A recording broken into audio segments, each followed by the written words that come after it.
एक युवक ने शादी के कुछ साल बाद पिता से कहा कि वह विदेश जाकर व्यापार करना चाहता है। पिता ने उसकी मंजूरी दे दी। युवक अपने माँ बाप और गर्भवती पत्नी को छोड़कर व्यापार करने विदेश चला गया। उसने विदेश में कड़ी मेहनत की और धन कमाया और वह बहुत अमीर सेठ बन गया। लगभग 15 वर्ष धन कमाने में बीत गए तो उसे वापस घर लौटने की इच्छा हुई।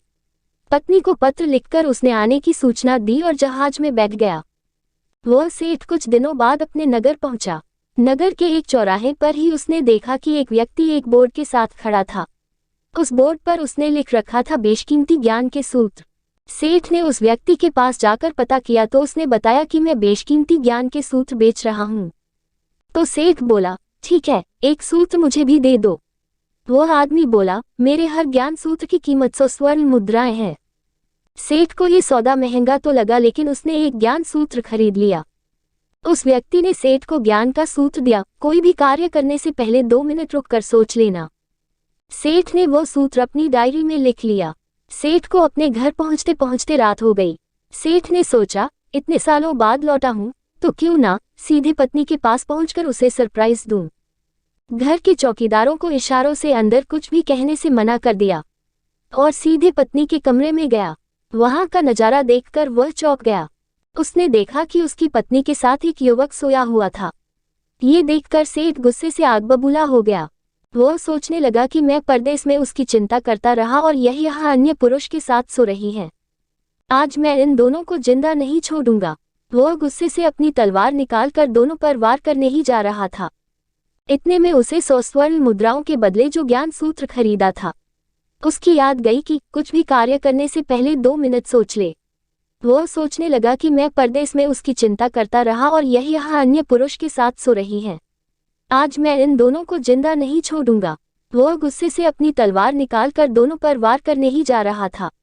इतने में उसे 100 स्वर्ण मुद्राओं के बदले जो ज्ञान सूत्र खरीदा था उसकी याद गई कि कुछ भी कार्य करने से पहले 2 मिनट सोच ले। वह 2 मिनट सोचने के लिए रुका। उसने तलवार वापस पीछे हटाई लेकिन वो किसी बर्तन से टकरा गई। बर्तन के गिरने की आवाज से पत्नी की नींद खुल गई।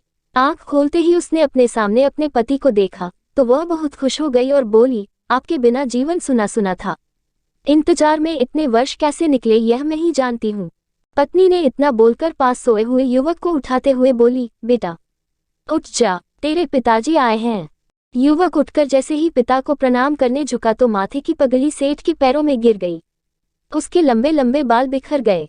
सेठ की पत्नी ने कहा, यह आपकी बेटी है, इसके सम्मान को कोई आंच न आए इसलिए मैंने इसे बचपन से ही पुत्र के समान पालन पोषण और संस्कार दिए हैं। ये सुनकर सेठ की आंखों से आंसू की धारा बह निकली। उसने पत्नी और बेटी को गले लगा लिया और सोचने लगा, यदि आज मैंने उस ज्ञान सूत्र पर अमल नहीं किया होता तो आवेश में आकर कितना अनर्थ हो जाता। मेरे हाथों से मेरा ही निर्दोष परिवार खत्म हो जाता।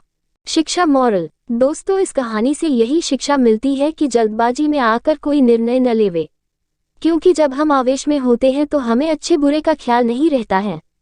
इसलिए गुस्सा होने की स्थिति में कोई भी निर्णय ना लें। कुछ देर रुके और दिमाग ठंडा होने दें और फिर सोचे कि क्या सही है क्या गलत है। वह 2 मिनट सोचने के लिए रुका। उसने तलवार वापस पीछे हटाई लेकिन वो किसी बर्तन से टकरा गई।